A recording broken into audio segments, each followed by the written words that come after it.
Hello everyone, मैं हूं Aditi Shah and I welcome you all to Magnet Brains, जहां आपको मिलता है 100% education free from kindergarten to 12th class. तो आज हम करने वाले हैं क्लास 12th अकाउंट्स का chapter comparative and common size statements के इलस्ट्रेशन। ठीक है, तो हम लोगों ने कॉन्सेप्ट्स देख लिए थे, अब हम आगे बढ़ रहे हैं comparative and common size statements के इलस्ट्रेशंस पे। चलिए, तो बहुत ही सिंपल है। Illustration number 1, from the following information prepare comparative balance sheet. ठीक है, तो अभी हम डिस्कस करने वाले हैं आज के लेक्चर में कि बैलेंस शीट में कंपैरेटिव स्टेटमेंट कैसे बनाओगे, मतलब कंपैरेटिव बैलेंस शीट कैसे बनाओगे, फिर कंपैरेटिव इनकम स्टेटमेंट कैसे बनाओगे। तो ये आपका कंपैरेटिव का पार्ट हो जाएगा। ठीक है, फिर इसी तरह से हमने कॉमन साइज में भी देखा था कि हम बैलेंस शीट और पीएनएल दोनों को बनाते हैं।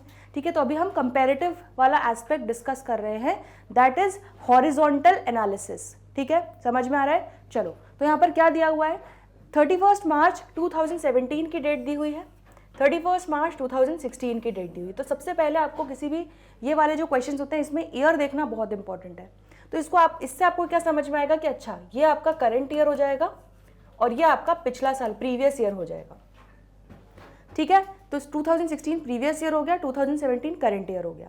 अब इसके बाद देखो क्या क्या आइटम्स दिए हैं। शेयर कैपिटल, ठीक है, दोनों सालों का दिया है। Reserve and surplus, long term borrowings, current liabilities, property plant and equipment, fixed assets, investments, non current and current assets. ठीक है, अब यहाँ पर आपको सबसे पहले जो हमने फर्स्ट चैप्टर में, दैट इज आपका पूरा फाइनेंशियल स्टेटमेंट्स ऑफ कंपनी में पूरा फॉर्मेट सीखा था बैलेंस शीट का। ठीक है, तो ये आपको काम में आने वाला है इस चैप्टर में। तो यहाँ पर आपको इन सारे आइटम्स को प्रॉपरली बैलेंस शीट के फॉर्मेट में अरेंज करना होगा और उसके बाद उसका आपको हॉरिजॉन्टल एनालिसिस करना होगा। कैसे करना है देखो, बहुत ही ईजी है। यहाँ पर सोल्यूशन हमारा लिया हुआ है। ठीक है, तो यहाँ पर पर्टिकुलर्स करके आप बना दोगे एक कॉलम, जिसमें अब आप पूरा आइटम वाइज पूरा कौन से हेड, मेन हेड क्या होगा, सब हेड क्या होगा, किसके अंडर क्या आइटम आएगा, बिल्कुल आपको बैलेंस शीट का शेड्यूल 3 वाला फॉर्मेट फॉलो करना है। ठीक है, तो सबसे पहले हम आ जाते हैं इक्विटी एंड लायबिलिटीज साइड पे। तो इक्विटी एंड लायबिलिटीज साइड पे क्या क्या आ जाएगा, आपका share capital, reserve and surplus आ जाएगा। ठीक है, तो ये आपकी first main heading share holders funds, इसके अंडर आ जाएगा share capital, reserve and surplus. Exactly, अब यहाँ पर आपको एक चीज ध्यान रखनी है क्या, कि जब भी आप ये टेबल बनाओगे तो प्रीवियस ईयर पहले आएगा, करंट ईयर उसके बाद में आएगा। ठीक है, इसका मतलब आपको यहाँ पर उल्टा दिया हुआ है। तो आपको यहाँ पर जब आप सोल्यूशन करोगे तो 2016 पहले आपको लिखना होगा, 2017 के फिगर्स आपको बाद में लिखने होंगे। ठीक है, तो ये एक फॉर्मेट हमें दिया हुआ है कि आपको कंपैरेटिव स्टेटमेंट्स का किस तरह से फॉर्मेट बनाना है। ठीक है, तो प्रीवियस ईयर वाले आइटम्स ले लेते हैं। Share capital, reserve and surplus, तो कितना होता है, 25 लाख एंड 10 लाख, तो 25 लाख एंड 10 लाख आपका हो जाएगा प्रीवियस ईयर का। करंट ईयर का क्या हो जाएगा, 25 लाख एंड 6 लाख, तो ये हो जाएगा 25 लाख एंड 6 लाख। तो बस एग्जैक्टली आपको क्वेश्चन से सारे फिगर्स सिस्टमैटिकली कॉपी कर रहे हैं। कई बार क्या होता है कि हम जल्दबाजी में 2016 में 2017 के फिगर्स लिख देते हैं, तो इसीलिए मैंने आपको शुरू में ही कहा था कि आपको ईयर पे ध्यान देना बहुत जरूरी है। ठीक है, चलो नेक्स्ट, फिर उसके बाद क्या लोगे आप, नॉन करंट लायबिलिटीज में लॉन्ग टर्म बोरोइंग्स ले लोगे।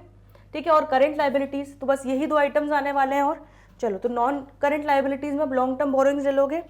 प्रीवियस ईयर का कितना था, 15 लाख, और इस साल का कितना हो जाएगा, 16 लाख। ठीक है, तो 15 lakh and 16 lakh. Then current liabilities आपके कितने थे, previous year 4,50,000, current year 5 lakh, तो 4,50,000, करंट ईयर 5 लाख। ठीक है, तो ये आपका इक्विटी एंड लायबिलिटी साइड आपने कंप्लीट कर लिया। अब इसको कैसे सॉल्व करना है, अभी असेट साइड भी हम लोग करेंगे, पहले ये एक पार्ट डिस्कस कर लेते हैं बैलेंस शीट का। ठीक है, तो यहाँ पर आप इक्विटी एंड लायबिलिटी साइड का पूरा टोटल लगाओगे। ठीक है, प्रीवियस ईयर का भी टोटल, करंट ईयर का भी टोटल। अब एक चीज बड़े ध्यान से देखना, ये है आपका क्या, ए, इसको मान लो ए, ये है क्या, बी। अब आपको मैंने एक चीज बताई थी जब मैंने आपको हॉरिजॉन्टल एनालिसिस और वर्टिकल एनालिसिस में डिफरेंस बताया था। क्या, हॉरिजॉन्टल एनालिसिस में जो आपका इंफॉर्मेशन होता है वो आपको एब्सोल्यूट फॉर्म में भी दिया जाता है एंड परसेंटेज फॉर्म में भी दिया जाता है, लेकिन वर्टिकल एनालिसिस में सिर्फ और सिर्फ परसेंटेज फॉर्म में आपको इन्फॉर्मेशन दिया जाता है। तो यहाँ पर अब आपको एब्सोल्यूट चेंज निकालना पड़ेगा, नेक्स्ट कॉलम जो एब्सोल्यूट फॉर्म में आपको निकालना है। ठीक है, तो ये आपका क्या हो जाएगा, सी, और सी को कैसे कैलकुलेट करोगे, बी माइनस ए। बिल्कुल सिंपल है, मतलब भाई क्या करोगे, आपको चेंज देखना है ना। तो शेयर कैपिटल इस साल कितना है, करंट ईयर में 25 लाख, और पिछले साल कितना था, 25 लाख, तो current year minus previous year कर दोगे। तो उससे आपका क्या आ जाएगा, एब्सोल्यूट चेंज। पॉजिटिव आंसर आ रहा है तो पॉजिटिव में लिखना, नेगेटिव आ रहा है तो ब्रैकेट में लिखना। आ रहा है समझ में, ठीक है। तो ये इस चीज़ का भी बहुत ध्यान रखना। चलो तो अब क्या करेंगे हम, बी माइनस ए, 25 लाख पिछले साल था, 25 लाख इस साल है, तो कोई भी नो चेंज, जीरो, ठीक है। तो परसेंटेज चेंज क्या होगा, ये भी जीरो हो जाएगा। आ रहा है समझ में।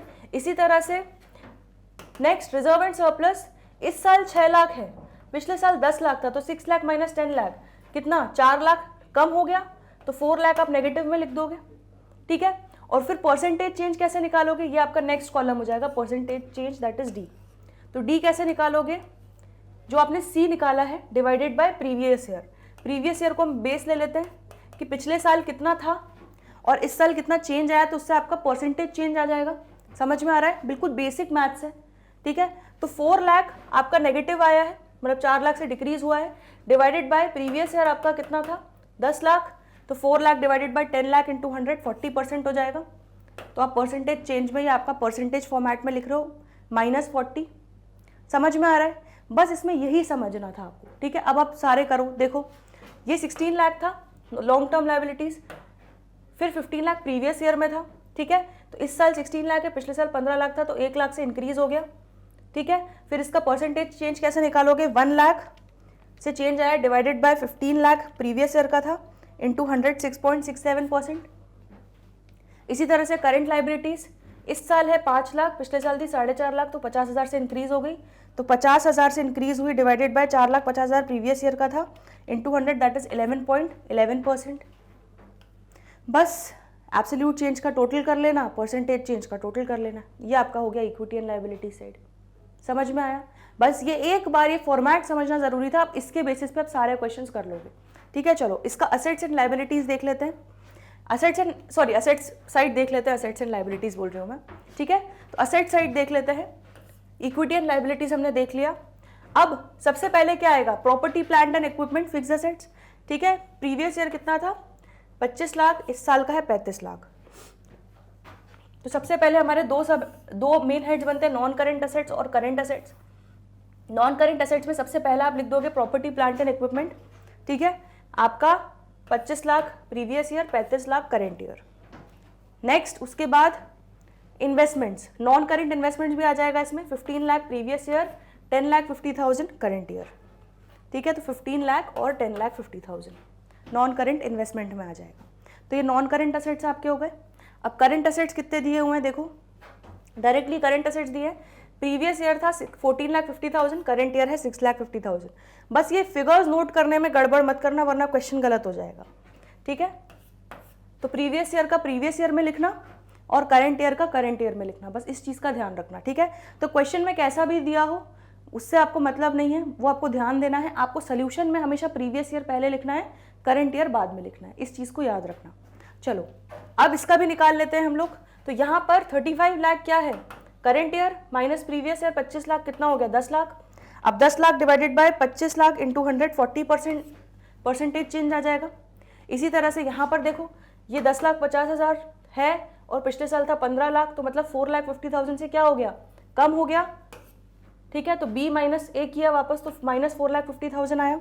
4,50,000 डिवाइडेड बाय 15 लाख, तो -30% आंसर आ जाएगा आपका परसेंटेज चेंज, ठीक है। तो इस तरह से आपको एब्सोल्यूट चेंज और परसेंटेज चेंज निकालते जाना है, बस दैट इज इट, ठीक है। अब यहाँ पर आ जाओ, करंट असेट्स में देखो 6,50,000 है और पिछले साल था 14,50,000, मतलब 8 लाख से आपके करंट असेट्स क्या हो गए, कम हो गए इस साल, ठीक है। पिछले साल इतना था और अब कम हो गए, तो 8 लाख माइनस हो जाएगा और 8 lakh divided by 14,50,000 into 100, answer आ जाएगा 55.17, ये भी ब्रैकेट में आएगा, नेगेटिव है। चलिए तो क्लियर हो गया क्वेश्चन। अब आगे बढ़ते हैं। Illustration 2, from the following balance sheet of X limited as at 31 March 2021 prepare comparative balance sheet. फिर से कंपेरेटिव बैलेंस शीट बनाना है। अब देखो यहाँ पर खुशी की बात क्या है कि आपको पूरा फॉर्मेट वाइज बना के दिया है, ठीक है। मेन हेड के अंडर आपको प्रॉपर सब हेड दिया हुआ है, ठीक है। सब कुछ आपको प्रॉपरली दिया हुआ है ऑर्गेनाइज शेड्यूल 3 वाले फॉर्म में, ठीक है। तो यहाँ पर आपको ज़्यादा दिमाग लगाना नहीं है, आपको सीधे सीधे बस फिगर्स उठाने हैं। बस ध्यान क्या देना है, अगेन यहाँ पर आपको करंट ईयर यहाँ दिया है, प्रीवियस ईयर यहाँ दिया है, बट सोल्यूशन में आपको प्रीवियस ईयर पहले लिखना है और करंट ईयर बाद में लिखना है, तो बस इस चीज़ का ध्यान देना। चलो तो आ जाते हैं यहाँ पर सोल्यूशन पे। तो यहाँ पर पर्टिकुलर्स नोट नंबर आप एक लिख लेना कॉलम 31 मार्च 2020, ठीक है। तो ये आपका क्या हो जाएगा, प्रीवियस ईयर, और ये आपका हो जाएगा करंट ईयर। अब देखो इस तरह से आपको करना है, इसको आप ए नाम देना, इसको बी नाम देना। फिर नेक्स्ट आप एब्सोल्यूट चेंज जो निकालोगे वो क्या करोगे, C is equal to B minus A, ठीक है। एंड परसेंटेज चेंज इंक्रीज और डिक्रीज जो भी निकालोगे that is D is equal to C divided by A into 100, ठीक है। तो इस तरह से ये आपको प्रेजेंटेशन ध्यान में रखना है। Mainly this chapter is all about presentation. चलो अब यहाँ पर इक्विटी एंड लाइबिलिटी साइड पे ले लेते हैं। सबसे पहले शेयर होल्डर्स फंड्स के अंडर शेयर कैपिटल, ठीक है, जिसमें हमें प्रीवियस ईयर दिया है 12 लाख 18 लाख। चलिए तो सबसे पहले लिख लेते हैं equity share capital 12 lakh 18 lakh. इसी तरह से next non current liabilities 6 lakh 6 lakh, ठीक है। तो नॉन करेंट लाइबिलिटीज में आपका लॉन्ग टर्म बोरिंग्स में आपका सिक्योर्ड लोन 8% डिबेंचर्स 6 लाख आ गया, ठीक है। देन नेक्स्ट है इसके बाद करंट लाइबिलिटीज में trade payables 3 lakh and then 6 lakh. तो यहाँ पर आ जाते हैं करंट लाइबिलिटीज में, नेक्स्ट पेज पे आ जाते हैं क्योंकि यहाँ पे जगह की कमी है। तो करंट लाइबिलिटीज में trade pebbles previous year 3 lakh, current year 6 lakh, ठीक है। तो ये आपका हो गया इक्विटी एंड लाइबिलिटीज वाला पार्ट पूरा कंप्लीट, ठीक है। इसी तरह से असेट्स का भी लिख लेते हैं। चलो फिर एक साथ हम लोग पूरा एब्सोल्यूट चेंज और परसेंटेज चेंज कैलकुलेट कर लेंगे। अब इसके बाद असेट साइड पे आते हैं। नॉन करंट असेट्स में आपको बस ये प्रॉपर्टी प्लांट एंड इक्विपमेंट दिया हुआ है। प्रीवियस ईयर 15 लाख है, करंट ईयर 18 लाख है। चलो आ जाओ जल्दी से। यहाँ पर असेट साइड में नया दूसरा पार्ट बैलेंस शीट का जो है, यहाँ पर नॉन करंट असेट्स में property plant and equipment tangible assets आपका 15 लाख और 18 लाख हो जाएगा।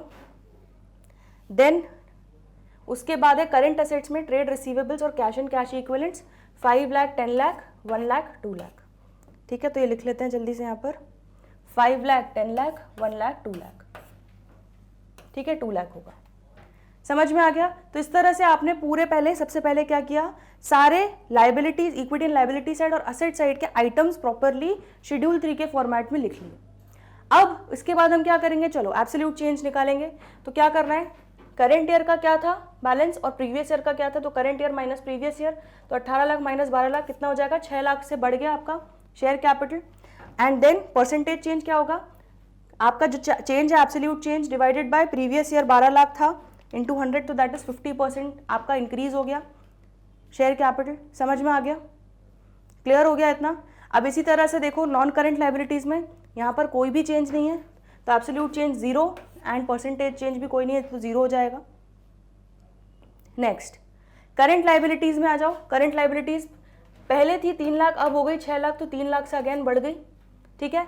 And 3 lakh divided bye 3 lakh मतलब टोटल 100% से बढ़ी है सीधे क्लियरली, ठीक है। 3 लाख से जितना ये आपका प्रीवियस ईयर था एग्जैक्टली उतने ही अमाउंट से बढ़ गई, तो मतलब 100% परसेंटेज चेंज हो जाएगा आपका।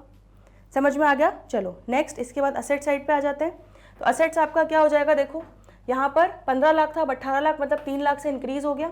And 3 lakh divided bye 15 lakh कितना हो जाएगा, 20%। आ रहा है समझ में।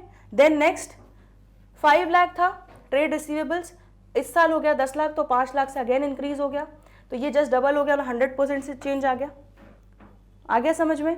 अगेन 1 लाख था cash and cash equivalents, and इस साल हो गया 2 लाख मतलब एग्जैक्टली 1 लाख से और बढ़ गया, तो 1 lakh divided bye 1 lakh into 100 that is 100%। बस ये था आपका इलस्ट्रेशन नंबर 2, जो कि बड़ा ही सिंपल था। इसका भी सोल्यूशन देख लो एक। चलिए आगे बढ़ते हैं इलस्ट्रेशन 3 पे।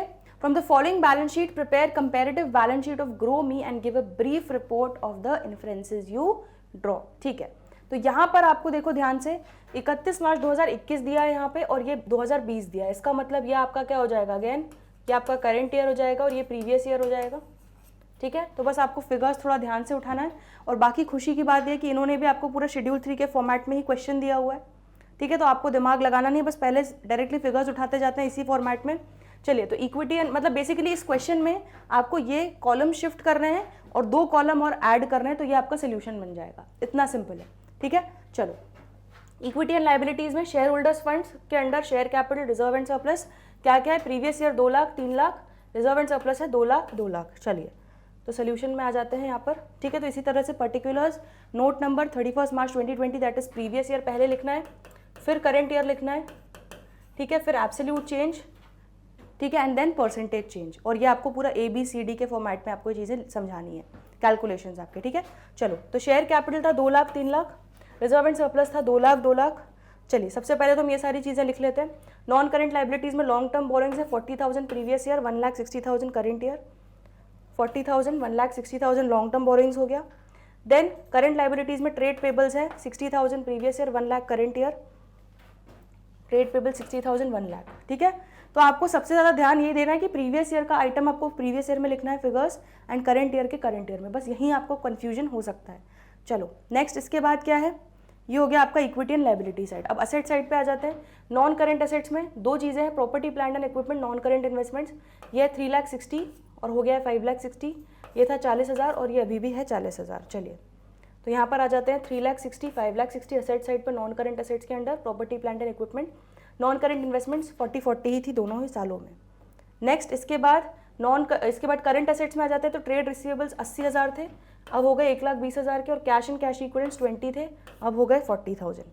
चलिए तो यहाँ पर 80, 5,60,000, 20 एंड 40, ठीक है। ये सॉरी 3,60,000 होगा, 80,000 और 1,20,000 है ना, तो 80,000 है और ये 1,20,000, 5,60,000 नहीं होगा ये, ठीक है। तो देखिए इस तरह से मिस्टेक्स होती है लिखने में, तो बस आपको इस चीज़ का ध्यान रखना है। चलो अब हमने पहले सारे फिगर्स के प्रीवियस ईयर करंट ईयर वाले कॉलम पूरे कंप्लीट कर लिए। अब हम बढ़ते हैं थर्ड कॉलम पे, एब्सोल्यूट चेंज। तो क्या करना है आपको, यहाँ पर B minus A, current year minus previous year. तो 3 लाख अभी है, 2 लाख पहले था, तो 1 लाख से इंक्रीज हो गया, ठीक है। And 1 lakh divided bye 2 lakh into 100, तो 50% चेंज आ गया, परसेंटेज चेंज, ठीक है। यहाँ पर कोई भी चेंज नहीं है, जितना था उतना ही है, तो ये 0-0 हो जाएगा। ये आपका 40,000 था, अब 1,60,000 हो गया, इसका मतलब 1,20,000 से क्या हो गया, इंक्रीज हो गया, ठीक है। 1,20,000 डिवाइडेड बाय 40,000 इंटू 100, 300% हो जाएगा, ठीक है। देन 300% से बेसिकली आपका इंक्रीज हो रहा है इस साल long term borings. Current liabilities देखो, तो करंट लाइबिलिटीज कितनी थी आपकी, करंट लाइबिलिटी 60,000 थी, अब आपकी इंक्रीज होके हो गई 1 लाख, मतलब 40,000 से इंक्रीज हो गई। तो 40,000 डिवाइडेड बाय 60,000 इंटू 100, ये हो जाएगा आपका 66.67% से आपकी ट्रेड पेबल्स इंक्रीज हो गए, ठीक है। समझ में आ रहा है, तो इस तरह से आपको पूरा एनालिसिस आप कर रहे हो। चलो नेक्स्ट, नॉन करेंट असेट्स देखो, प्रॉपर्टी प्लांट एंड इक्विपमेंट, ये आपका कितना था 3,60,000, अब हो गया 5,60,000, मतलब 2 लाख से बढ़ गया। तो 2 लाख डिवाइडेड बाय 5,60,000 इंटू 100, 35.71 होगा ये, सॉरी 55.57 ही होगा, सही है। तो 55.56% आपका कितना हो रहा है, property plant and equipment increase हो रहा है। आ रहा है समझ में। यहाँ पर नॉन करेंट इन्वेस्टमेंट्स में कोई चेंज नहीं है, तो परसेंटेज चेंज भी 0 हो जाएगा। करंट असेट्स में ट्रेड रिसीवेबल्स 80,000 थे, अब हो गए 1,20,000 के, मतलब 40,000 से इंक्रीज हो गए। तो 40,000 डिवाइडेड बाय 80,000 इंटू 100 कितने से इंक्रीज हो गया, 50% से, ठीक है। कैश एंड कैश इक्विवेलेंट्स 20,000 थे, अब हो गए 40,000, मतलब एग्जैक्ट 20,000 से बढ़ गए हैं। तो 20,000 डिवाइडेड बाय 20,000 इंटू 100 इज 100%, ठीक है। तो इस तरह से आपका ये पूरा सोल्यूशन भी कंप्लीट होता है। तो देख लो जल्दी से, यहाँ पर ये हो गया आपका पूरा इक्विटी एंड लाइबिलिटी साइड, ठीक है, और ये हो गया आपका पूरा असेट साइड, ठीक है। तो कुछ भी नहीं है जो क्वेश्चन में दिया हुआ है, आपको बस यही सेम डिटेल्स लिखनी है, लेकिन प्रीवियस ईयर पहले लिखना है, करंट ईयर बाद में लिखना है, और एब्सोल्यूट चेंज और परसेंटेज चेंज का 2 कॉलम और ऐड करना है, और ये आपका हो गया सोल्यूशन, ठीक है। यहाँ तक क्लियर है, कोई डाउट हो तो पूछ लो। नेक्स्ट आगे बढ़ते हैं, illustration 4। From the following summarised balance sheet of Green limited as at 31 March 2021, prepare comparative balance sheet. तो यहाँ पर भी कंपेरेटिव बैलेंस शीट बनाना है। चलो ध्यान से देख लेते हैं। यहाँ पर आपको अगेन ये आपका 2021 दिया, ये 2020 दिया है, मतलब आपको अगेन यहाँ पर करंट ईयर ये दिया है, प्रीवियस ईयर ये दिया है। तो बस आपको फॉर्मेट का ध्यान रखना है, जब आप सोल्यूशन करोगे तब आपको पहले प्रीवियस ईयर लिखना है, फिर करंट ईयर लिखना है, ठीक है। यहाँ पर इक्विटी एंड लाइबिलिटीज में क्या दिया है, शेयर होल्डर्स फंड्स के under share capital, equity share capital, preference share capital, ठीक है। तो शेयर कैपिटल में आपका आ जाएगा इक्विटी एंड प्रेफरेंस दोनों। आ रहा है समझ में। देन रिजर्व एंड सरप्लस दिया है। चलिए तो एक एक करके लिखते जाते हैं। सबसे पहले इसी तरह से सोल्यूशन, तो ये हमारा सोल्यूशन हो गया। यहाँ पर हम लिखेंगे सबसे पहले क्या, हमारा प्रीवियस ईयर, और ये हो जाएगा आपका करंट ईयर। ठीक है, चलिए तो सबसे पहले असेट्स और लाइबिलिटीज पूरा हम प्रॉपरली लिख लेते हैं, फिर एब्सोल्यूट चेंज निकालेंगे, फिर परसेंटेज चेंज निकालेंगे। चलो, तो यहाँ पर इक्विटी एंड लाइबिलिटीज में share holders funds main heading के अंडर हमारा सब हेड है शेयर कैपिटल, जिसके अंडर आ रहा है equity share capital, preference share capital. तो कितना कितना है, देखो equity and preference, previous year था ये दोनों 60-60 और ये भी आपका 15-15 है, इसमें कोई भी चेंज नहीं है। चलो, तो ये है 60 एंड ये है 15। नेक्स्ट इसके बाद रिजर्व एंड सरप्लस 15 था, अब हो गया 18। ठीक है, तो रिजर्व एंड सरप्लस लिख लेते हैं, तो B reserve and surplus 15 and then 18। ठीक है, इसके बाद नेक्स्ट नॉन करंट लाइबिलिटीज में लॉन्ग टर्म बोरिंग्स आपको क्या दिया है, नोट नंबर 1 दिया है। तो देखो यहाँ पर क्वेश्चन में आपको नोट्स टू अकाउंट्स भी दिया है। तो अब आपको ये चीज़ ध्यान रखनी है, एक चीज़ समझने की कोशिश करना, यहाँ पर जब आप पूरा पूरा लॉन्ग टर्म बोरिंग्स का इन टोटल देखोगे तो there will be no change, but क्योंकि ये आप प्रॉपर एनालिसिस कर रहे हो, इसलिए क्या करेंगे हम, लॉन्ग टर्म बोरिंग्स को भी पूरा डिटेल्ड फॉर्मेट में दिखाएंगे। मतलब आपको यहाँ पर सिर्फ डायरेक्टली लॉन्ग टर्म बोरिंग्स उठा के सोल्यूशन में 45 नहीं लिखना है, बल्कि आपको ये बाइफर्केशन भी, जो नोट्स टू अकाउंट्स का बाइफर्केशन है, इसको अलग से दिखाना होगा कि अच्छा लॉन्ग टर्म बोरिंग्स में क्या क्या है, लोन फ्रॉम बैंक है, लोन फ्रॉम अदर्स है। ठीक है, और कितना कितना है ये आपको सोल्यूशन में पूरा डिटेल्ड फॉर्मेट में दिखाना पड़ेगा। तो आपको सोल्यूशन में नोट्स टू अकाउंट्स नहीं बनाने हैं, लेकिन इन नोट्स टू अकाउंट्स को ही वहीं पर इनकॉर्पोरेट करना है। आ रहा है समझ में? तो कैसे करोगे देखो जरा, नॉन करेंट लाइबिलिटीज, ठीक है, इसके अंडर आप लॉन्ग टर्म बोरिंग्स दिखाते और डायरेक्टली आप लिखते हैं यहाँ पे फिगर, बट आपको ये जो loan from bank and loan from others, इसको भी आपको प्रॉपरली दिखाना है, बाइफोकेट क्लासिफाई करके कि भाई लॉन्ग टर्म बोरिंग्स में हमारा बैंक से लोन कितना है और अदर्स से लोन कितना है। समझ में आ रहा है? तो इस तरह से नोट्स टू अकाउंट्स को भी इनकॉर्पोरेट करना है सोल्यूशन में। तो प्रीवियस ईयर था 30, ये 27, ये था प्रीवियस ईयर 15 और अब हो गया 18। ठीक है, तो यहाँ पर लिख लेते हैं 30, 27, 15 और 18। आ गया समझ में? तो इस तरह से आपने लॉन्ग टर्म बोरिंग्स को भी दिखा दिया। चलो, तो मैंने आपको जैसा कहा कि ये पूरा chapter he it's all about presentation. चलिए, लॉन्ग टर्म प्रोविजंस 2 था और अब हो गया 2.3। ठीक है, तो लिख लेते हैं 2 एंड 2.3। तो बेसिकली 2 रुपए नहीं है। ठीक है, ये चीज़ हमेशा याद रखना है। यहाँ पर देखो जो आपके फिगर्स दिए हैं ना, वो आपको इन थाउजेंड्स दिए हुए हैं बेसिकली। क्लियर हो गया? चलो, देन करंट लाइबिलिटीज में ट्रेड पेबल्स 14.2 इस साल का है, प्रीवियस ईयर का था 13। ठीक है, तो 13 प्रीवियस ईयर, 14.2 इस साल का हो गया ट्रेड पेबल्स। ये हो गया आपका equity and liability side complete. ठीक है, इसी तरह से असेट साइड भी ले लेते हैं। चलो, असेट साइड में क्या क्या दिया है देखो, यहाँ पर आपको दिया है non current asset, property plant and equipment. ठीक है, कितना है, प्रीवियस ईयर का 105 और ये हो गया 123। चलिए, तो ये लिख लेते हैं 105 और 123, ये हो गया आपका asset side start. Non current assets में property plant and equipment. Then current assets, current assets कितना है, ट्रेड रिसीवेबल 40 था, 29.5 हो गया। कैश एंड कैश इक्विवेलेंट्स 5 था, अब 2 हो गया। ठीक है, तो यहाँ पर लिख लेते हैं 40 एंड 29.5 आपका है ट्रेड रिसीवेबल्स, 5 एंड 2 हो गया आपका cash and cash equivalents. Clear हो गया इतना? ठीक है, चलो बस अब इसको हम सॉल्व करेंगे। ये हमारा पूरा फॉर्मेट रेडी हो गया। अब थर्ड कॉलम एब्सोल्यूट चेंज बनाएंगे। इसमें देखते जाओ, यहाँ पर इक्विटी शेयर कैपिटल में नो चेंज, तो परसेंटेज चेंज भी 0 होगा। प्रेफरेंस शेयर कैपिटल भी सेम था, current year previous year no change, percentage change भी 0 होगा। रिजर्व एंड सरप्लस 15 था, अब 18 हो गया, मतलब 3 से बढ़ गया, 3 से बढ़ गया। ठीक है, तो 3 डिवाइडेड बाई 15 इंटू 100 कितना हो जाएगा, 20%। तो 20% से आपका रिजर्व एंड सरप्लस क्या हो गया, इंक्रीज हो गया as compared to previous year. ठीक है, चलो नेक्स्ट इसके बाद नॉन करेंट लाइबिलिटीज में long term borrowings, loan from bank 30 था, अब 27 हो गया, मतलब 3 से आपका लोन कम हो गया, लाइबिलिटी कम हो गई। ठीक है, तो 3 divided by 30 into 100 that is आपका 10% से लोन फ्रॉम बैंक कम हो गया। ठीक है, देन 15 था लोन फ्रॉम अदर्स और अब हो गया 18, मतलब 3 से बढ़ गया, तो 3 डिवाइडेड बाय 15 इंटू 100 मतलब 20% से आपका लोन फ्रॉम अदर्स इंक्रीज हो गया। ठीक है, लॉन्ग टर्म प्रोविजन 2 था और अब हो गया 2.3, मतलब 0.3 से आपका लॉन्ग टर्म प्रोविजन भी इंक्रीज हुआ है, तो 0.3 डिवाइडेड बाय 2 इंटू 100 ये हो जाएगा 15%। तो 15% से लॉन्ग टर्म प्रोविजन में इंक्रीज आया है। करंट लाइबिलिटीज 13 थी, अब 14.2 हो गई, मतलब 1.2 से आपकी current liabilities that is trade payables जो है वो इंक्रीज हो गए। तो 1.2 डिवाइडेड बाय 13 इंटू 100, तो आंसर विल बी 9.23% का इंक्रीज, परसेंटेज इंक्रीज आया है ट्रेड पेबल्स में। समझ में आया? और ये हो जाएगा आपका टोटल। तो इक्विटी एंड लाइबिलिटीज क्लियर हो गया। अब इसके बाद आ जाते हैं एसेट साइड पे। तो हमारा प्रॉपर्टी प्लांट एंड इक्विपमेंट 105 था, अब हो गया 123। तो आपका 18 से बढ़ गया है property plant and equipment, and 18 divided by previous year 105 into 100, 17.14% से आपका प्रॉपर्टी प्लांट एंड इक्विपमेंट में इंक्रीज आया है। करंट एसेट्स 40 थे, अब हो गए 29.5, मतलब करंट एसेट्स आपके क्या हो गए, कम हो गए। कितने से? 10.5 से। ठीक है, तो 10.5 से आपके करंट एसेट्स में ट्रेड रिसीवेबल्स कम हो गए, और 10.5 डिवाइडेड बाय 40 इंटू 100, तो 26.25 का आपका परसेंटेज डिक्रीज आया है ट्रेड रिसीवेबल्स में। ठीक है, कैश एंड कैश इक्विवेलेंट्स 5 थे, अब हो गए 2। ठीक है, तो यहाँ पर चेंज कितना आया है? 3 का। ठीक है, अब 3 डिवाइडेड बाय 5 इंटू 100, 60, तो ये लेस माइनस में 60 आ जाएगा। समझ में आ गया?